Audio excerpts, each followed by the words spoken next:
हरे कृष्णा। तो हरे कृष्णा समस्त भक्तों को हम हार्दिक स्वागत करते हैं आज का हमारा गीता क्लास में। तो हम श्रीमद् भगवद गीता चैप्टर 5 कर्म योग डिस्कशन कर रहे हैं, एक्शन इन कृष्णा कॉन्शियसनेस। तो ये सेक्शन को हम 3 हेडिंग में डिस्कशन करेंगे। Action greater than renunciation, verse number 1 to 7, art of living verse number 8 to 70, absolute position verse number 18 to 29। तो लास्ट सेक्शन में हमने एक्शन ग्रेटर देन रिनंसिएशन ये कंप्लीट किए थे। आज हम देखेंगे आर्ट ऑफ लिविंग। थोड़ा हम रिकैप कर लेंगे। Action greater than renunciation verse number 1 to 7। Arjun उवाच संन्यासं कर्मणां कृष्ण पुनर्योगं च संससि यश्रेयः एतयोरेकं तन्मे ब्रूहि सुनिश्चितम्।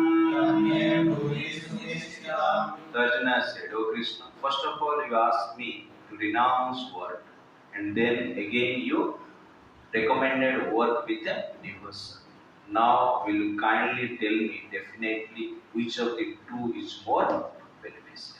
अर्जुन यहाँ पर प्रश्न पूछ रहा है, कर्मयोग श्रेष्ठ है या कर्म त्याग श्रेष्ठ है? संन्यास लेना श्रेष्ठ है या भक्ति करना श्रेष्ठ है? ये प्रश्न अर्जुन पूछ रहा है। तो उसका उत्तर में भगवान कहते हैं वर्ष नंबर 5.2, श्री भगवान उवाच संन्यासः कर्मयोगश्च निःश्रेयसकरो भवो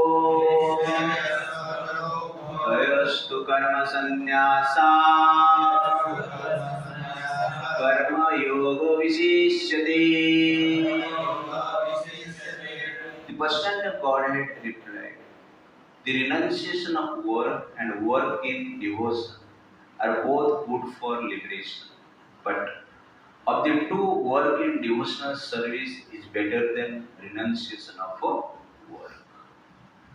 तो भगवान उत्तर में कहते हैं संन्यास और कर्मयोग दोनों श्रेष्ठ हैं, लेकिन दोनों में से कर्मयोग श्रेष्ठ है। इस प्रकार कहते हैं तयोस्तु कर्म संन्यासात् कर्मयोग विशिष्ट।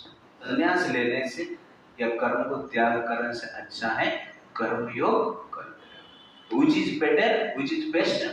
कर्मयोग is best. ज्ञेयः स नित्य सन्यासी यो न द्वेष्टि न काङ्क्षति निर्द्वन्द्व हि महाबाहो सुखं बन्धात् प्रमुच्यते। One who neither hates nor desires the fruits of his activities is known to be always renounced. Such a person, free from all dualities, easily overcome material bondage and is completely liberated. O mighty armed Arjuna. तो भगवान यहाँ पर कहते हैं who is सन्यासी? ज्ञेय स नित्य सन्यासी, 24 आवर वो व्यक्ति सन्यासी है। वो न द्वेष्टि न काङ्क्षति, जो ईर्ष्या नहीं करता है और कर्म का फल के प्रति अटैच नहीं रहता है, हैंकरिंग नहीं करता है। निर्द्वंद ही महाबाहो, निर्द्वंद है, संसार का जो द्वंद है, सुख दुख है, मान अपमान है, उससे ऊपर रहता है। ऐसे व्यक्ति क्या है? वास्तव में सन्यासी और अति साहस से सुख से संसार को तर जाता है। सांख्य योगो पृथक् बालः प्रबोधन्ते न पंडितः एकमापि आस्थितः सम्यक्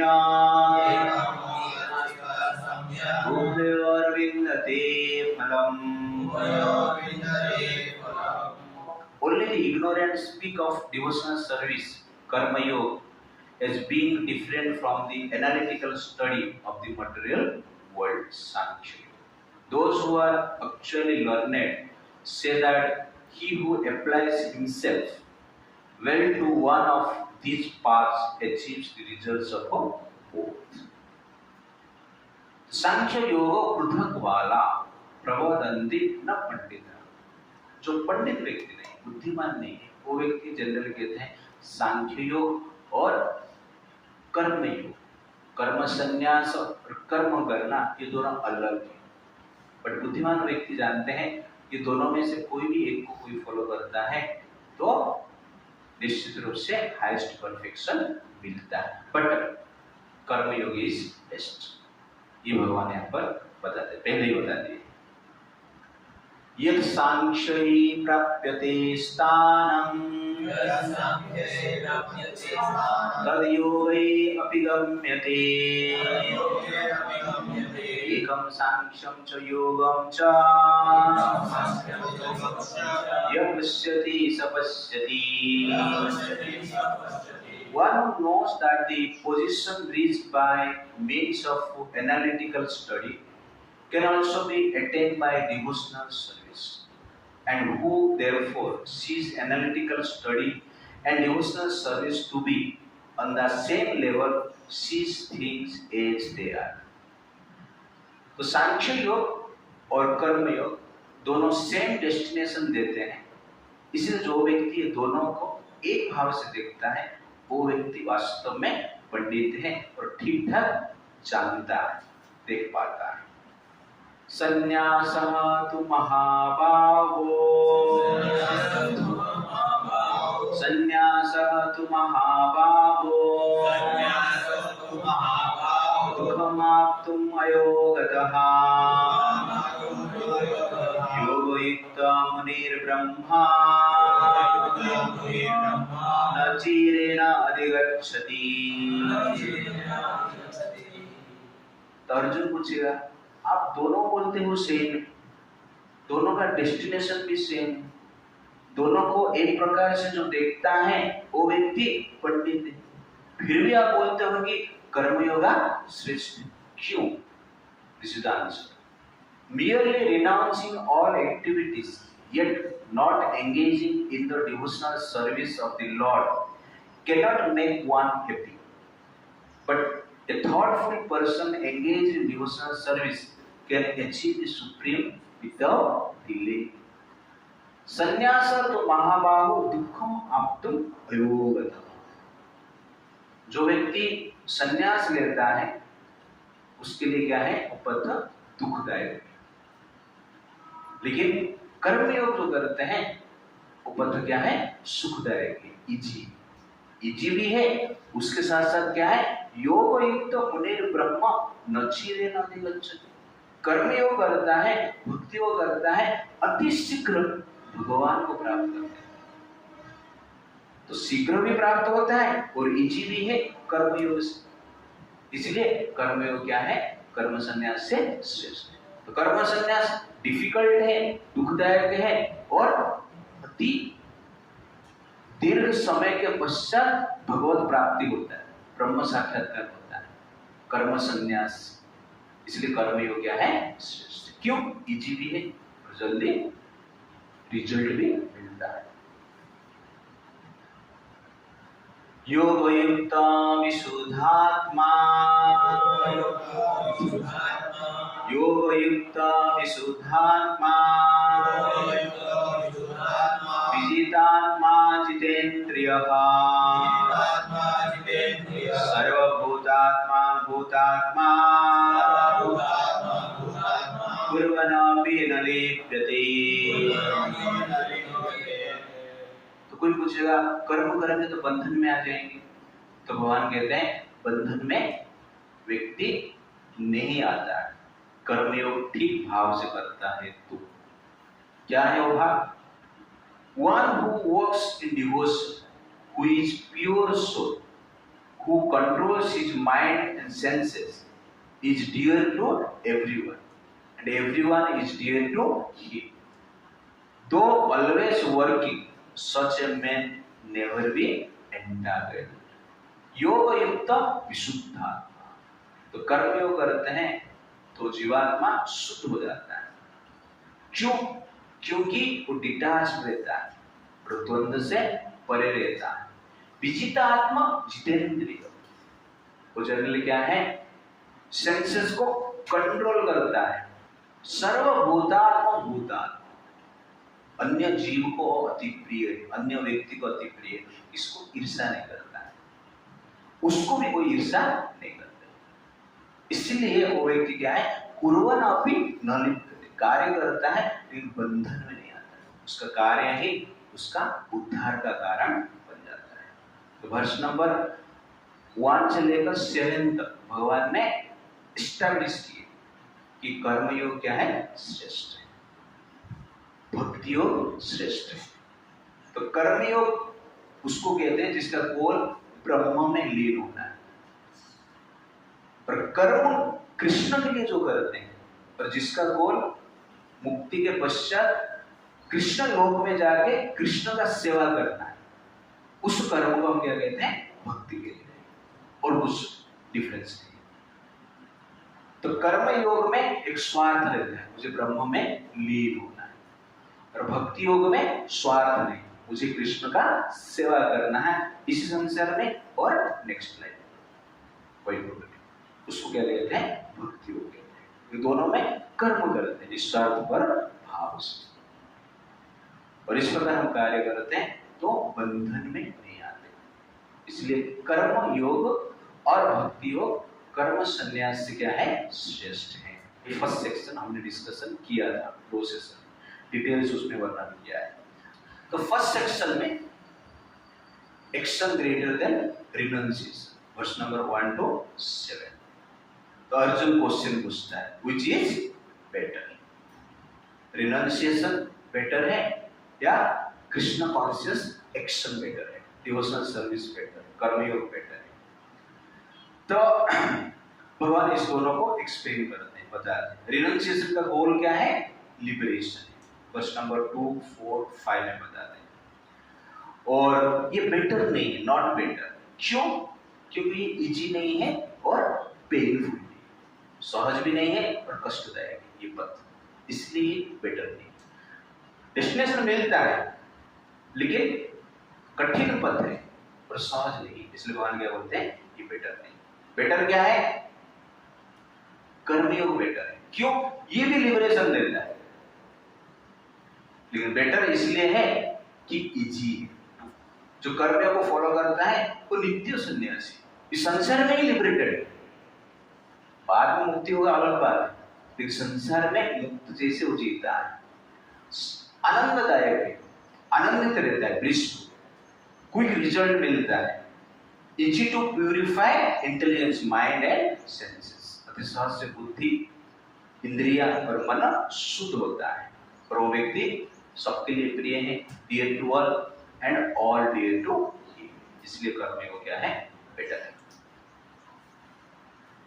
second section, art of living, verse number 8 to 17। तो कर्मयोग हमें कैसे करना है, जो कर्मयोगी है, भक्ति योगी है, उसका मेंटालिटी कैसे रहता है, तो संसार का प्रति उसका दृष्टिकोण कैसा है, उसका भाव कैसा है, चेतना कैसा है, जिसके कारण वो शांत रहता है। संसार में आप देखेंगे सुख दुख बाहर नहीं, सुख दुख भीतर है। आपका चेतना क्या है, आपका अंडरस्टैंडिंग क्या है, उसके अनुसार आपको क्या मिलता है, सुख मिलता है, आपको दुख मिलता है। तो जैसे कि एक स्टोरी मैंने पहले बताया है, फिर भी बताया कि एक बिजनेसमैन था और वो बिजनेस कर रहा था, उसका इच्छा था कि मुझे 10 लाख प्रॉफिट हो, पर बिजनेस करते जा रहा है, कुछ प्रॉफिट उसको हुआ है। एक दिन के साथ में उनके घर पे आए, देख रहा है जो बिजनेसमैन था वो दुखी था और उनका जो वाइफ थे सुखी थे। हंस रहे थे, आनंदित। तो साधु ने बिजनेसमैन को पूछा, आप इतना दुखी क्यों दिख रहे हो? ना, मेरा बिजनेस में लॉस हो गया। वाइफ को पूछा, आप इतना सुखी क्यों दिख रहे हो? क्योंकि हमारा बिजनेस में प्रॉफिट हुआ। तो साधु कंफ्यूज हो गए, ये बोल रहे लॉस हो गया, आप बोल रहे प्रॉफिट हो गया, कारण क्या है? तो दुखी दिख रहे ना। एग्जैक्टली क्या है, मेरे जो पति है ना, ये इन्वेस्टमेंट करने से पहले विचार किए थे कि मुझे 10 लाख प्रॉफिट होगा, लेकिन उनको 10 लाख प्रॉफिट नहीं हुआ, 5 लाख ही हुआ। इसलिए वो सोच रहे हैं कि 5 लाख लॉस हो गया मेरा, इसीलिए दुखी। लेकिन मैं सोच रहा हूँ 5 लाख प्रॉफिट हुआ, 10 लाख के बदले में 5 लाख प्रॉफिट हुआ ना, लेकिन उनको लग रहा है 5 लाख लॉस हो गया, इसलिए दुखी। तो संसार में जो सुख दुख है कहां पे रहता है? मन में रहता है। आपका चेतना क्या है? आप कोई सुंदर स्त्री को देखा, जो लस्टी रहते हैं दुखी हो जाए क्योंकि मुझे नहीं मिल रहा है कि नहीं? लेकिन लस्ट जो फ्री रहते हैं उनको चिंता नहीं, मिले या नहीं मिले कुछ फर्क नहीं पड़ता है, ठीक है नहीं? दैट इज क्या है? मेंटालिटी। जो ग्रीडी रहते हैं, लोभी रहते हैं, कहां पर संपत्ति, धन संपत्ति देखते हैं तो उनको लगता है कि मुझे मिलना चाहिए। लेकिन जो लोगों से परे हैं, अपना धन संपत्ति दान देके वो संसार को छोड़ देते।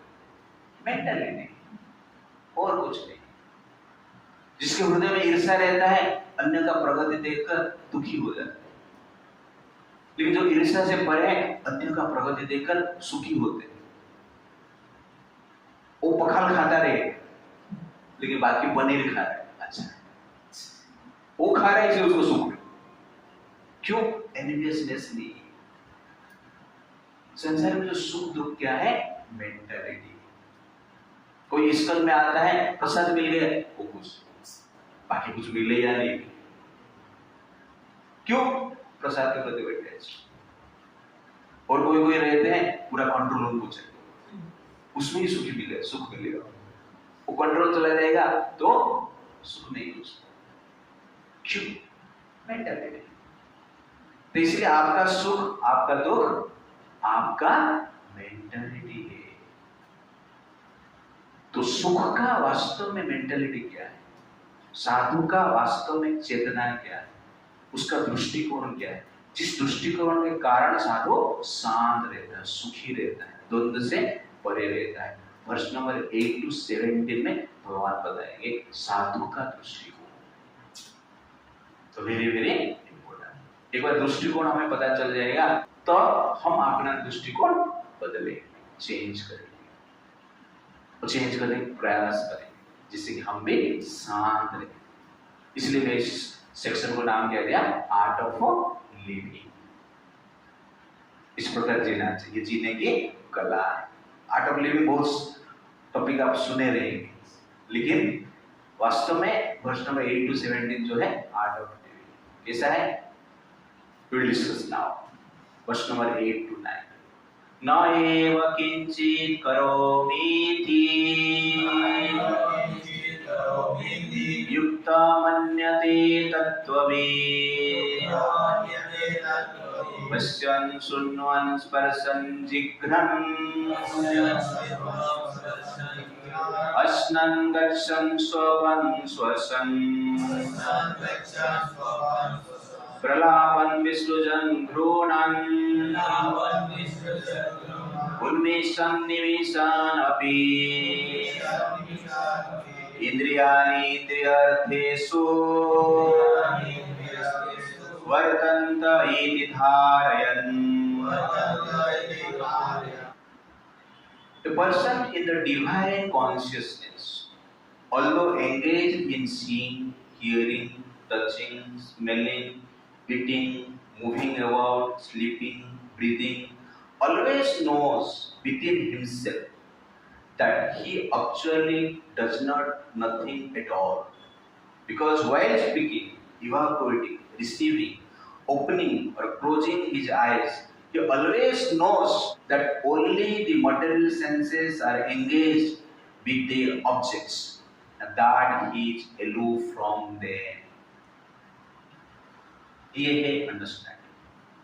साधन का क्या है अंडरस्टैंडिंग? न एव किंचित करोमि, वो सोचते हैं मैं कुछ नहीं कर रहा। युक्त मन्यते तत्त्वोऽपि, जो भक्ति योग कर रहे हैं, कर्म योग कर रहे हैं, इस प्रकार विचार करते हैं, जो वास्तव में तत्व को, सत्य को जानते हैं। पश्चात, देखना, सुनना, स्पर्श करना, स्वाद को ग्रहण करना, सूंघना, खाना, जाना, सोना, श्वास क्रिया करना, वार्तालाप करना, ठीक है नहीं? 1 नंबर जाना, 2 नंबर जाना, आंख बंद करना, आंख खोलना, ये सब कैसे होता है? इंद्रिया नहीं, इंद्रिय सेंसेस और सेंस ऑब्जेक्ट का ही एक्टिविटी। इसीलिए मुझे चिंता करने की क्या आवश्यकता? तो ये सब सेंसेस है और सेंस ऑब्जेक्ट सामने आता है, तो सेंस और सेंस ऑब्जेक्ट का इंटरेक्शन है। आत्मा कुछ नहीं करता। सिंपल एग्जांपल, एक साइड में आयरन है और एक साइड में मैग्नेट है, दोनों परस्पर को अट्रैक्ट करते हैं। इसमें आत्मा का क्या लेना देना है? आत्मा कुछ करता है?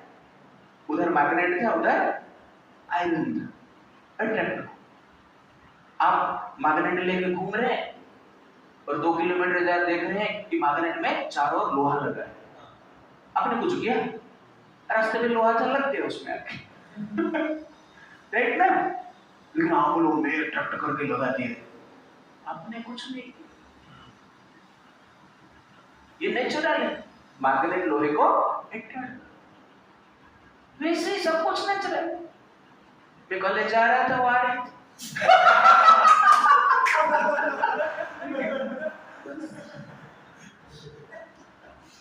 आंख उसके ऊपर गिरा, उसका आंख मेरे आंख के ऊपर गिरा, बाद में दोनों परस्पर के ऊपर गिरे। इसमें मेरा क्या प्रॉब्लम? इंद्रिया, इंद्रिय वस्तु का ये नाटक। जो ये समझ जाता है तो संसार में टेंशन में नहीं आता। वो जानता है कि मैं कुछ नहीं कर रहा। कोई कहता है कि मैं पनीर खा रहा हूं, तुम नहीं खा रहा है। पनीर सेंस ऑब्जेक्ट और जीवा सेंस। जीवा ने पनीर को देखा और देखने के बाद हाथ ने सोचा मैं क्या करूं, हाथ ने उठाया, जीवा में डाला, पेट में गया, मैंने कुछ नहीं किया। चुंबक और लोहा के बीच में ये इंटरेक्शन है। हर कार्य इससे होता है। आत्मा कुछ नहीं करता है। इसे लोहा चुंबक को जब अट्रैक्ट करता है, आत्मा कुछ नहीं करता है। आप कुछ नहीं करते हो। संसार में जो भी सेंसुअल एक्टिविटीज होता है, सेंस और सेंस ऑब्जेक्ट का जो इंटरेक्शन है, वो आप नहीं करते हो। कैसे होता है? इस शरीर, ये इंद्रिया और इंद्रिय वस्तु का एक इंटरेक्शन है। ये आप जान लेते हो तो आप शांत रहते हो। तो अभी क्या करना है? प्रभु जी वो आ रही थी, मैं जा रहा। आपने तो बोला ये तो सेंस और सेंस ऑब्जेक्ट का खेल है और परस्पर के ऊपर हम गिर गए, तो मेरा दोष क्या है? तुम्हारा दोष भी थोड़ा चुंबक को लोहे से दूर रखना, इतना तो काम कर सकता है ना। ये आप कर सकते हो। आपके हाथ में क्या है? चुंबक है, मैग्नेट है, चारों ओर लोहा है। तुम ऐसे दिखा के मत जाना, है कि नहीं? अब ऐसे जाओ जैसे कि लोहा चुंबक से दूर रहे, या चुंबक लोहा से दूर रहे, अट्रैक्शन से दूर रहे। वो कार्य आप कर सकते हैं। लोहे के ऊपर थोड़ा क्या बोलते हैं, थैली लगाओ, कपड़ा लगाओ, पॉकेट में रखो। यू अंडरस्टैंड ना? ऐसा खुला खुला लेके क्यों घूम रहा है और पास में जाने के ऐसा दिखा क्यों रहा है? ये कार्य हम कर सकते हैं ना। आत्मा इसके लिए रिस्पॉन्सिबल है। अट्रैक्शन आत्मा नहीं करता है, लेकिन आत्मा कंट्रोल कर सकता है अपना सेंसेस। आंख तो जाएगा देखने के लिए, लेकिन देखना नहीं देखना डिसाइड कौन करेगा? जीवात्मा करेगा। खाना नहीं खाना डिसाइड कौन करेगा? जीवात्मा। चोरी करना नहीं करना डिसाइड कौन करेगा?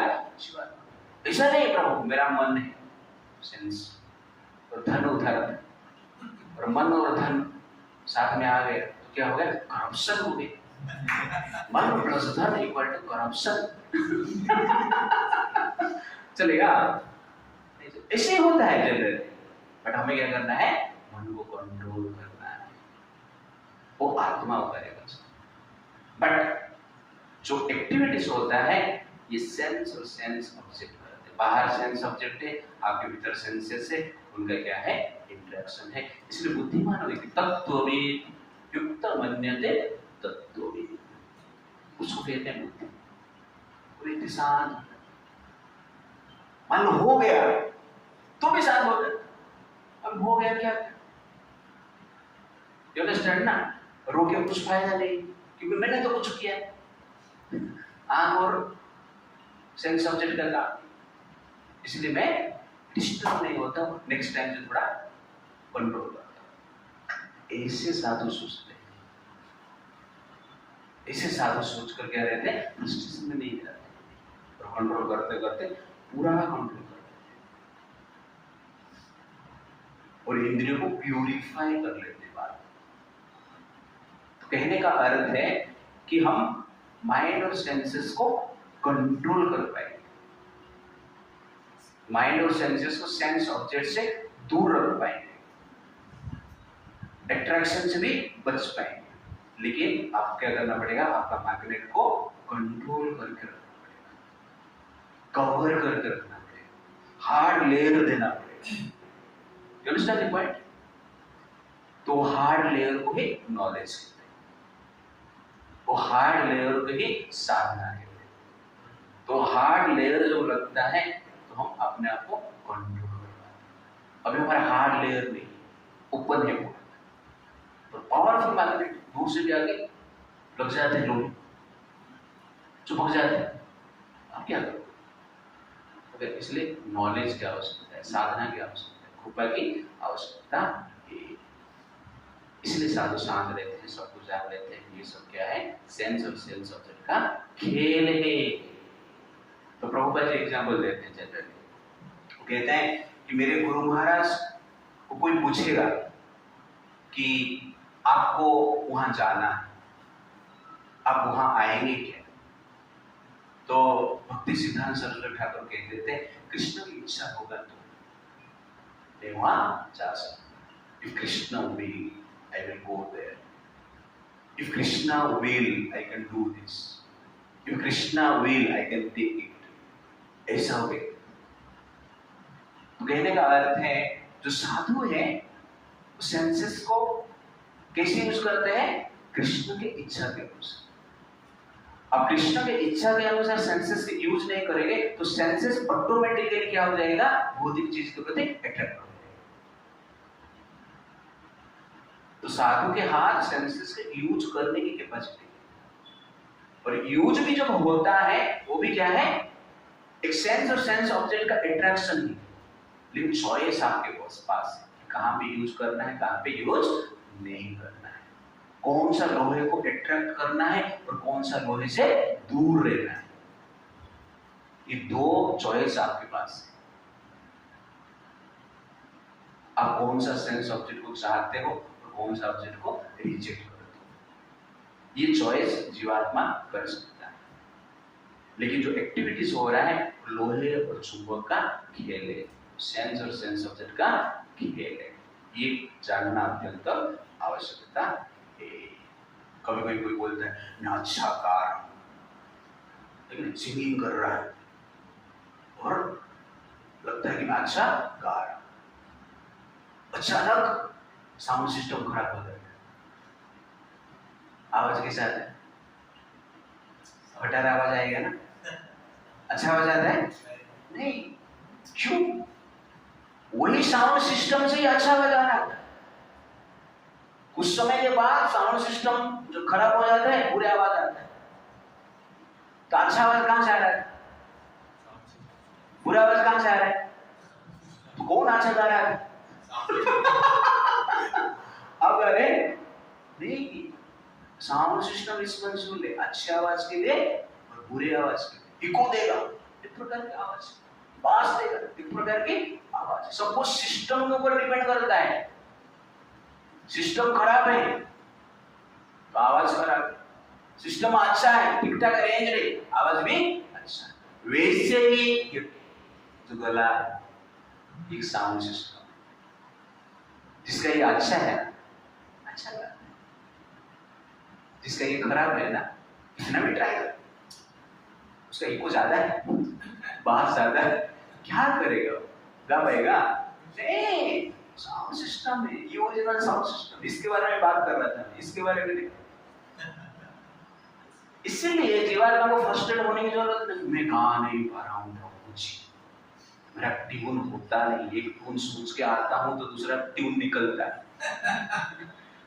गौरंग प्रभु ऐसे ब्रह्मचारी का एग्जाम्पल देते। एक ब्रह्मचारी के ट्यून को प्रैक्टिस कर करके चौपाटी से निकला और घर तक गया वो ट्यून बोलने के, और व्यास आसन के ऊपर बैठा करताल बजाया और ट्यून क्या निकला है? प्रभुपाद जी का ट्यून, हरे कृष्णा हरे कृष्णा।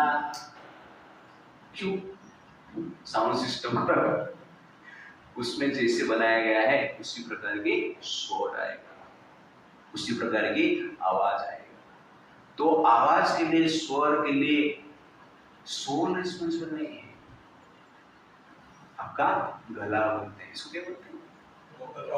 वोकल कॉर्ड जो बोलते हैं, वोकल कॉर्ड जो है वो रिस्पॉन्सिबल है, वो ठीक है क्या? वो अच्छा है क्या? इसके नेचर के अनुसार आपका आवाज होता है। प्रभु जी आपका आवाज बहुत जबरदस्त है, आपका वोकल कॉर्ड ठीक है।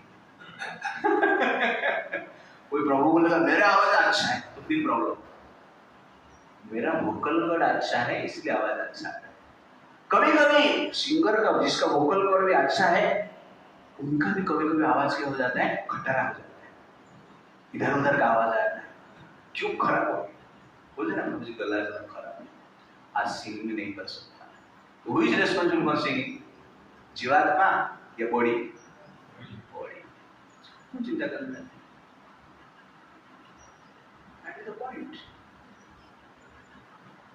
बॉडी के हिसाब से आवाज आता है, वोकल कॉर्ड के हिसाब से आवाज आता है। हाथी का आवाज अलग, बाघ का आवाज अलग, बकरी का आवाज अलग, गाय का आवाज भी अलग। गाय बोलेगा मुझे हाथी जैसी कुछ आवाज निकालना होगा, वैसे ही मनुष्य समाज, शरीर सबका डिजाइन अलग अलग है, सबका साउंड सिस्टम अलग है, सबका ब्रेन का सिस्टम अलग है, सबका संस्कार अलग है, डेटा अलग है, सबका नेचर अलग है। बट आत्मा के लिए नेचर नहीं। You understand the point?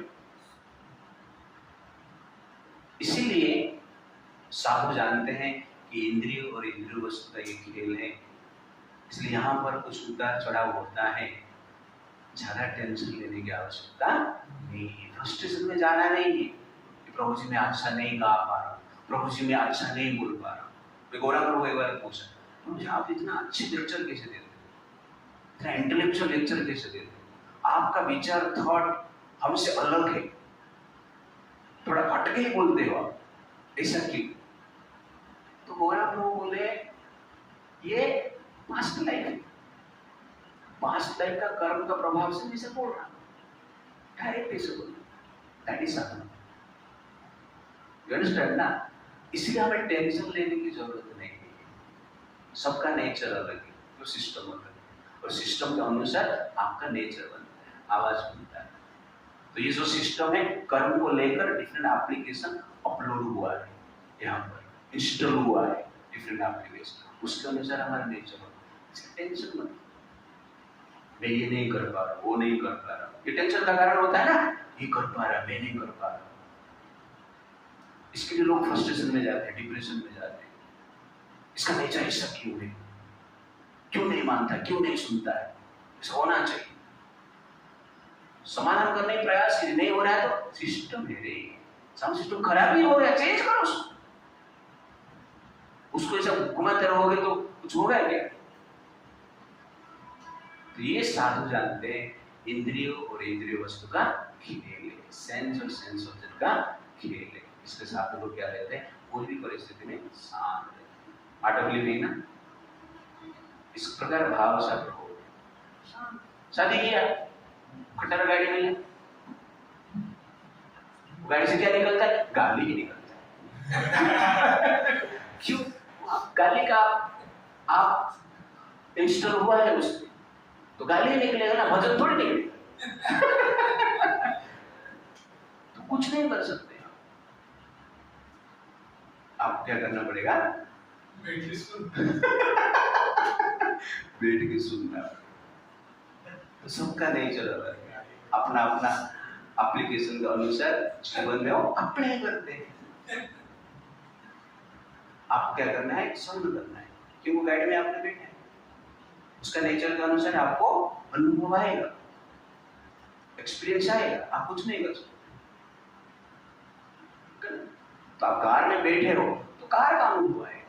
Car में बैठ कर वो प्लेन जैसे क्यों नहीं चल रहा है? किस प्लेन में बैठो, आप लोग ये शिप जैसे क्यों नहीं चल रहा है? अरे प्लेन है, उसमें बैठे आप, उसका अनुभव मिलेगा। तो संसार में कोई कार है, कोई प्लेन है, कोई बाइक है, कोई साइकिल है, तो सबका नेचर अलग अलग, उसके अनुसार आपको एक्सपीरियंस मिलेगा। इसलिए साधु लोग ये सब जानते हैं, ये सब इंद्रिय वस्तु का खेल है, इसलिए कभी भी विचलित नहीं। इसका कारण ये और ये जो क्लैरिटी जिसको हो जाता है, संसार में व्यक्ति शांत, तो आगे बढ़ते हैं। बलदेव विद्याभूषण जी कहते हैं,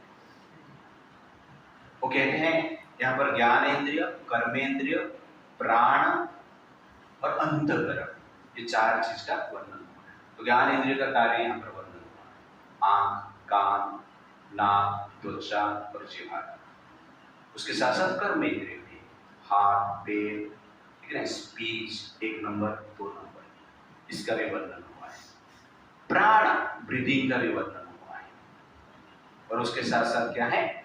अंतःकरण। अंतःकरण में क्या होता है कि हम जो सोते हैं और जागते हैं, ये अंतःकरण, ये भी एक पार्ट है, वो हमें सुलाता है और जगाता है, शरीर को सुलाता है और जगाता है। आप कहते हो कि मैं सो जाऊं, कितने लोग यहाँ पर एक्सपीरियंस है कि रात भर कभी कोई सोया नहीं? तो आप सोते हो ना, तो उस रात को क्यों नहीं सोना? इसका अर्थ क्या है?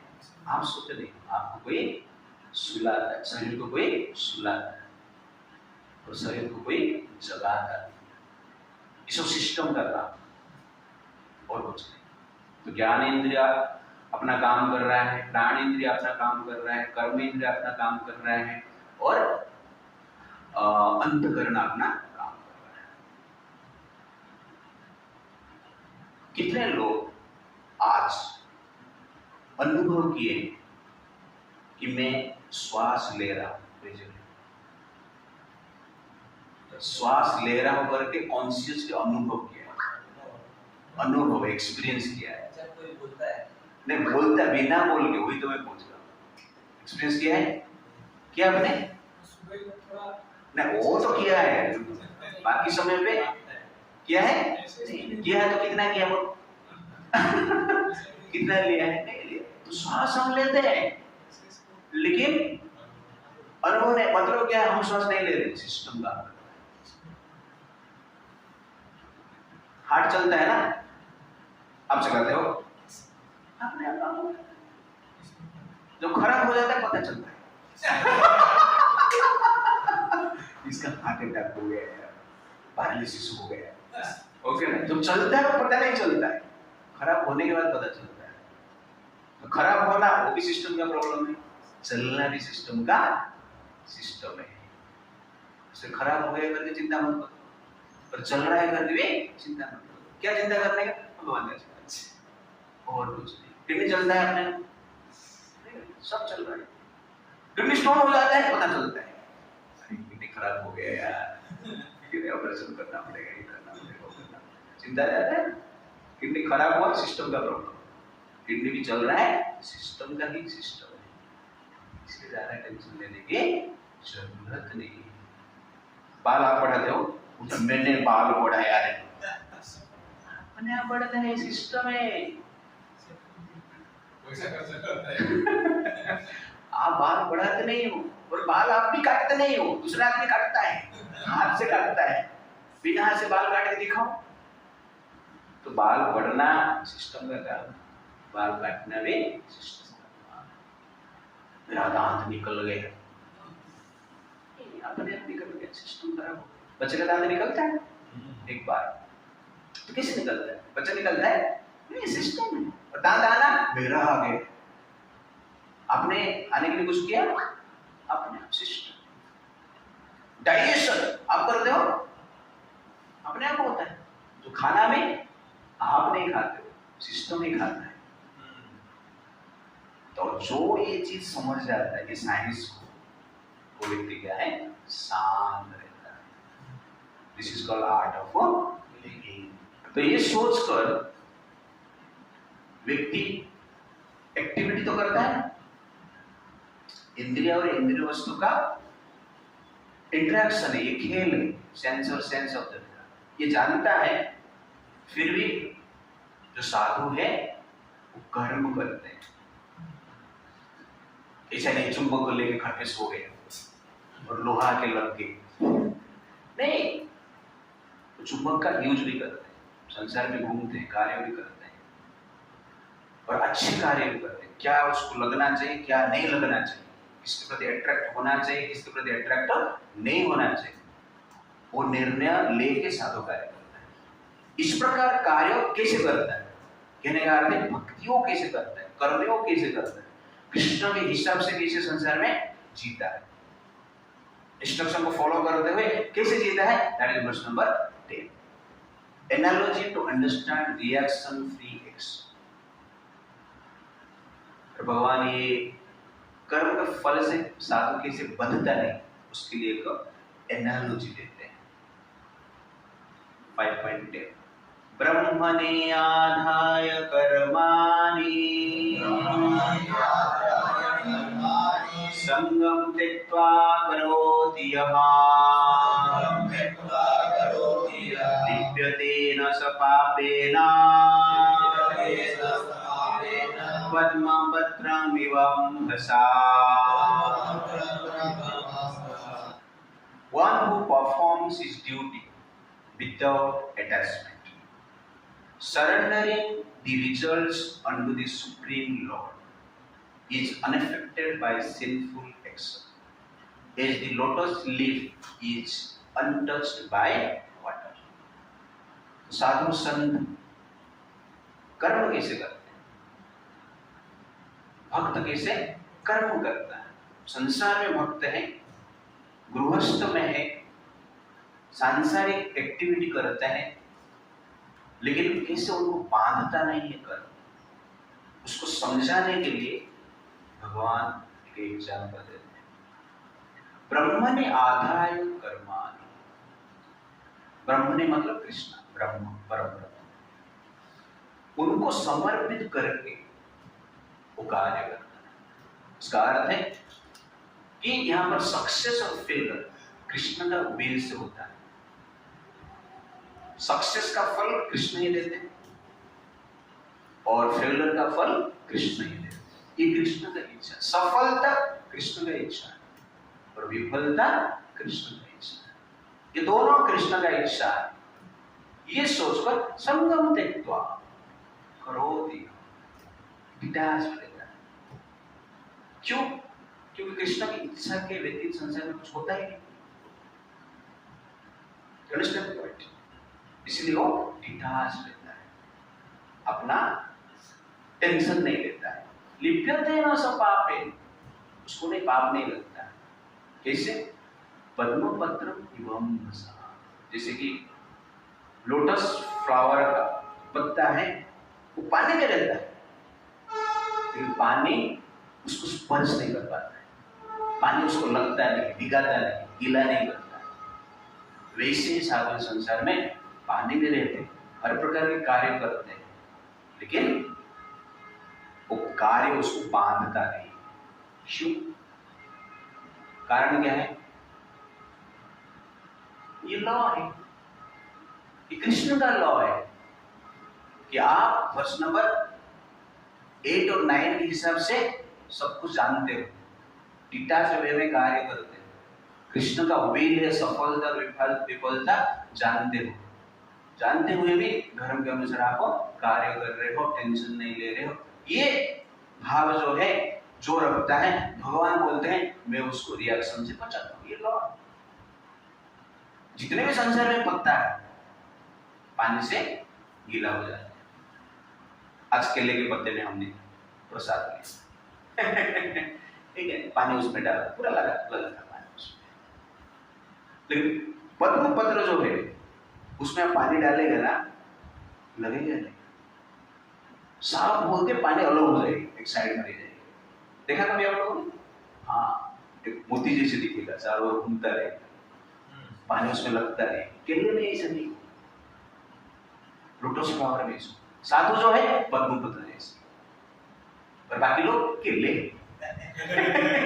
केले का पता और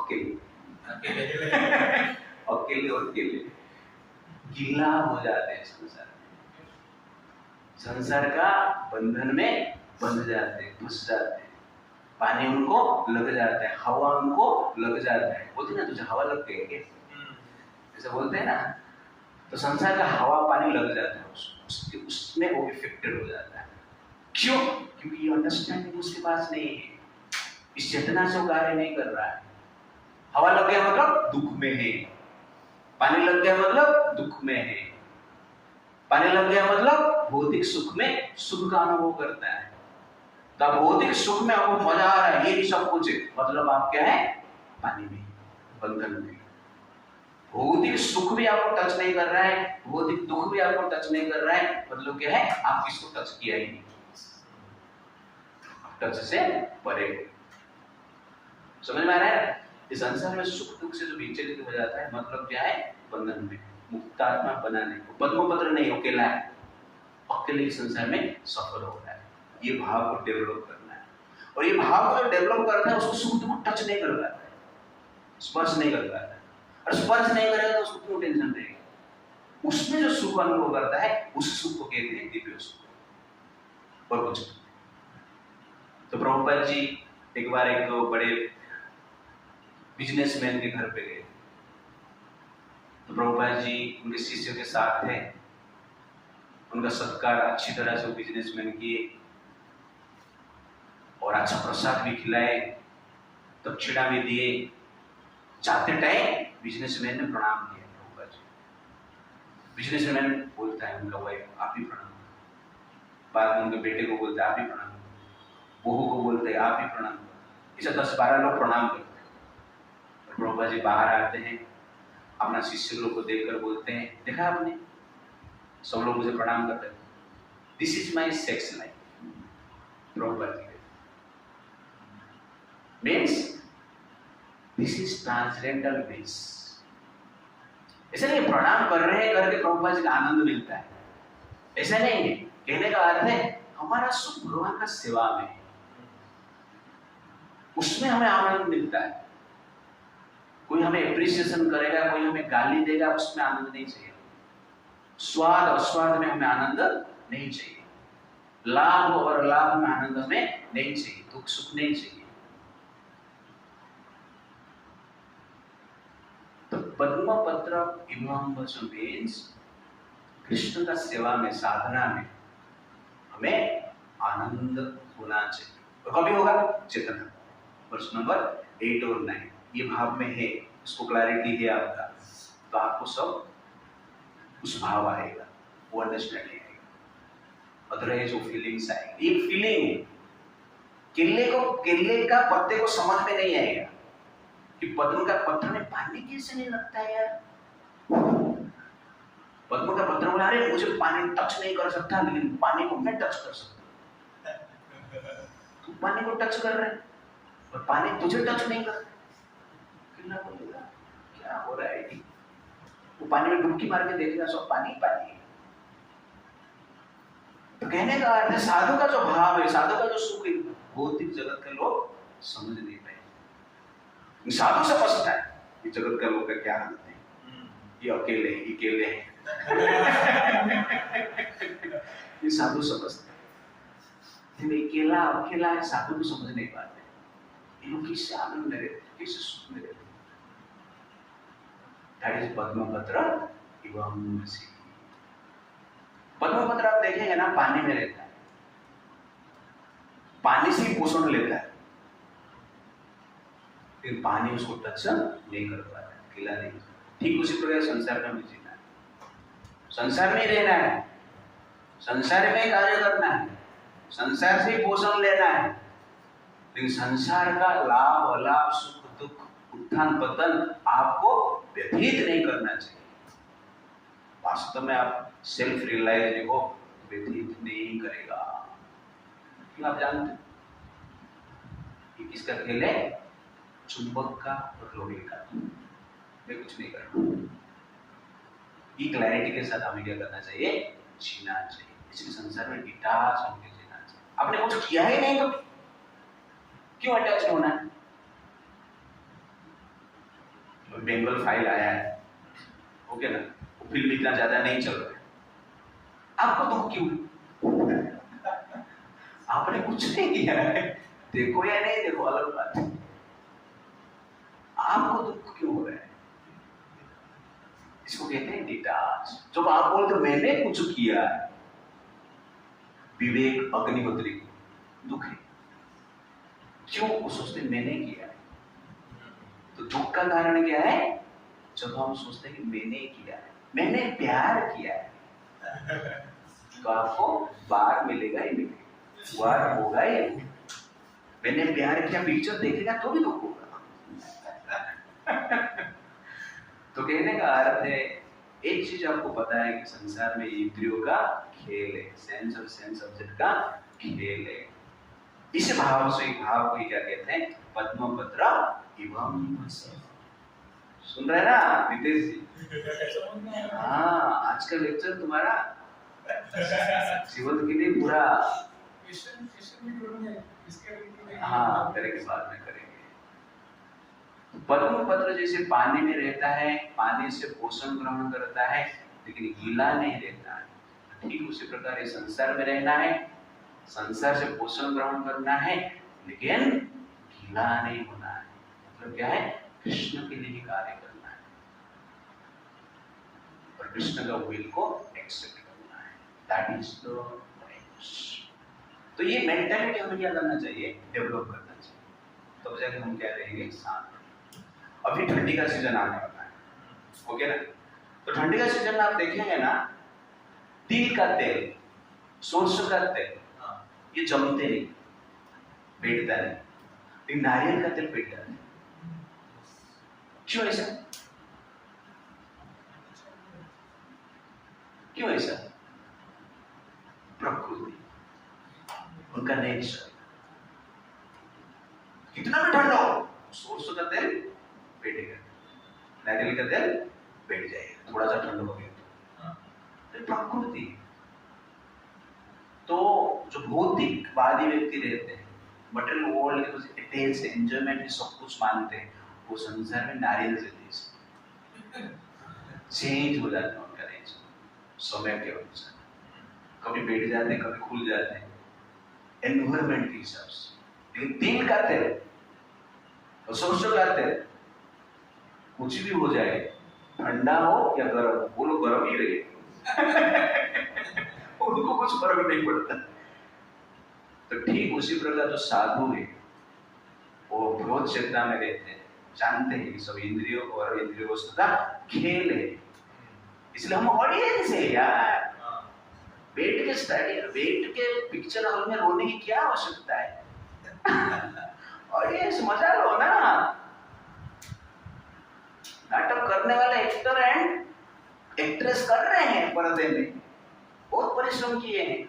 हम क्या करना चाहिए? मजा लेना चाहिए। वैसे ही आपको देखना है शरीर को, एक्टिविटीज। हम साक्षी है, हम ऑडियंस है, हम एक्टर नहीं है, हम एक्ट्रेस नहीं है, हम बोल रहे हैं ऑडियंस है, ऑडियंस को मजा लेने का।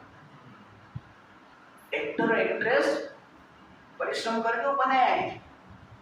कहने का अर्थ है साक्षी के रूप में संसार में जीना, विटनेस के रूप में जीना, तो संसार में शांत हो और कुछ नहीं। बाल बढ़ रहा है, आप विटनेस हो।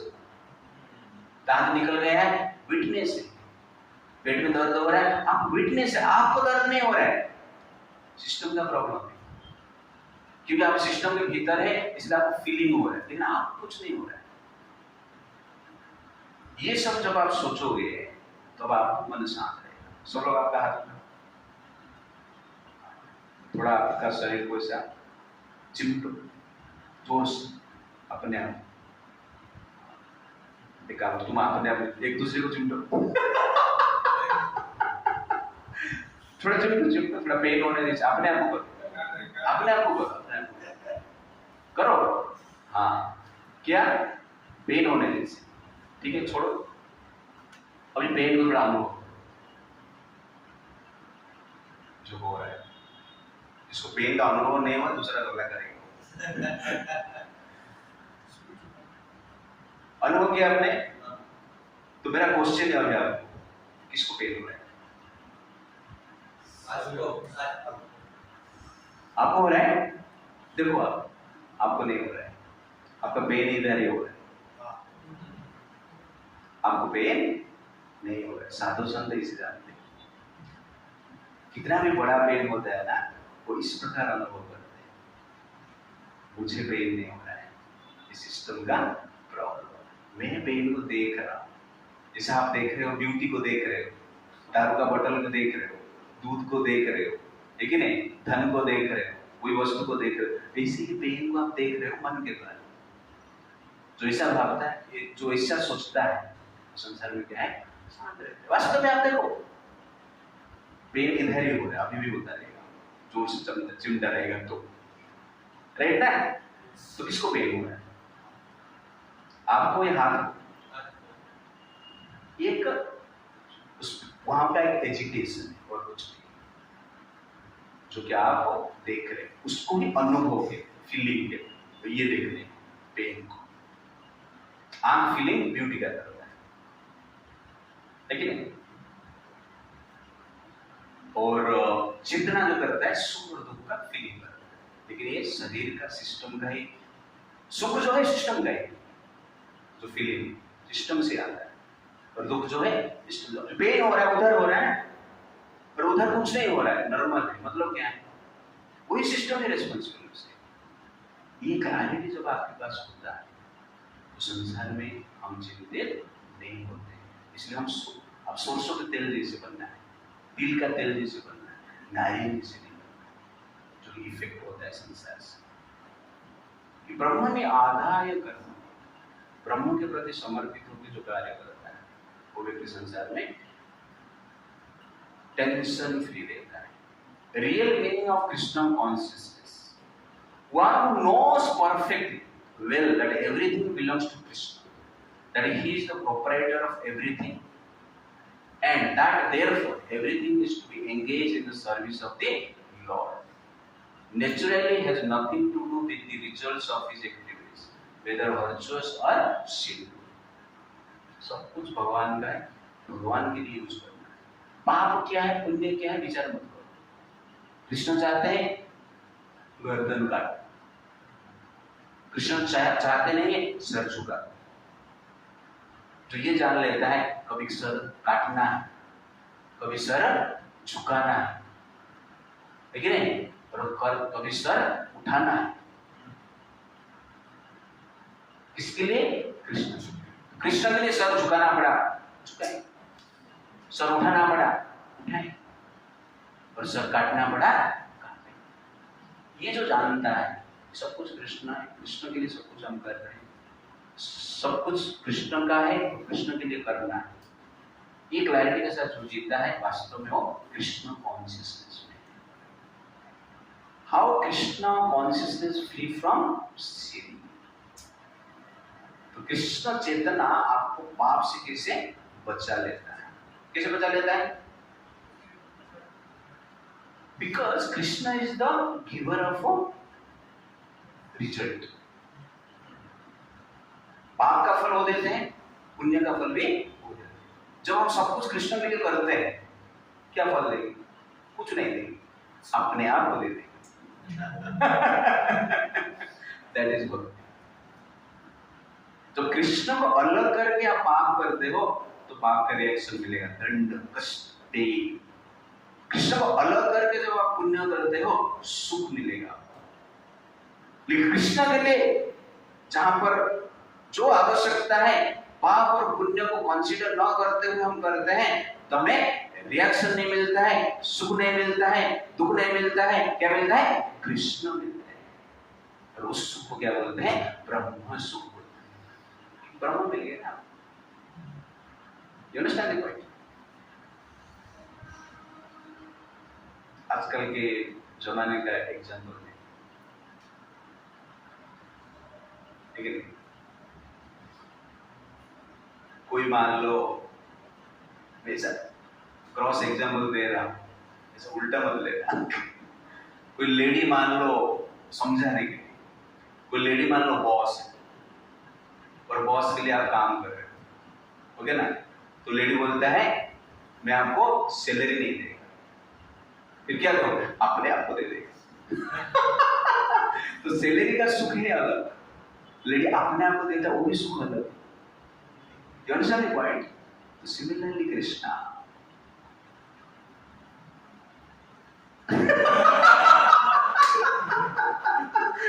Similarly, Krishna. बोलते पुण्य का सुख हम आपको नहीं देंगे, पाप का दंड हम आपको नहीं देंगे। हम क्या करेंगे? आपको स्वयं को दे देंगे। I want to embrace you. I love you. Salary क्यों चाहिए तुझे? I love you. सैलरी क्यों चाहिए? कितने लोग रेडी हो गए इसे एग्रीमेंट के लिए? सब लोग रेडी हो गए। चलो चलो, बिना सैलरी में भी काम करेंगे हम लोग। तो दिस इज कॉल्ड ब्रह्म सुख। इसलिए कृष्ण कॉन्शियसनेस में सब लोग क्या है? पाप से दूर हो जाते हैं, क्योंकि हम भगवान के लिए कार्य करते हैं। और प्रभुपाद जी कहते हैं ये मेंटालिटी जो है ये वैक्सीन जैसे काम करता है। जैसे कोरोना में वैक्सीन लिया तो कोरोना का वायरस से बचते हैं, इफेक्टिव नहीं होता है। तो ठीक उसी प्रकार ये चेतना में हम रहते हैं और अपना कर्म करते हैं, ड्यूटी करते हैं, डिटाच्ड में, तो क्या हो जाता है? उसका रिएक्शन नहीं मिलता, मतलब सुख और दुख नहीं मिलता। इस संसार में ही आप लिबरेटेड हो। लिबरेशन मिलेगा वैकुंठ जाने के बाद। जो ये सोचता है उसको लिबरेशन कभी नहीं मिलेगा। लिबरेशन का अनुभव वैकुंठ में करने से पहले लिबरेशन का अनुभव, मुक्ति का अनुभव इस संसार में होना चाहिए। जो व्यक्ति संसार में मुक्ति का अनुभव करता है वास्तव में वो व्यक्ति ये संसार में भी मुक्ति है और अंतर उसको भी मुक्ति मिलेगी। ऐसे नहीं उद्धार जाने के बाद फीलिंग्स आएगा, तो अभी तक उस स्टेट में हम आए नहीं। तो इसलिए ये आर्ट ऑफ लिविंग, ये चेतना को हमें क्या करना चाहिए? डेवलप करना चाहिए। हरे कृष्णा कृष्णा कृष्णा हरे हरे, हरे राम राम राम हरे। भगवान की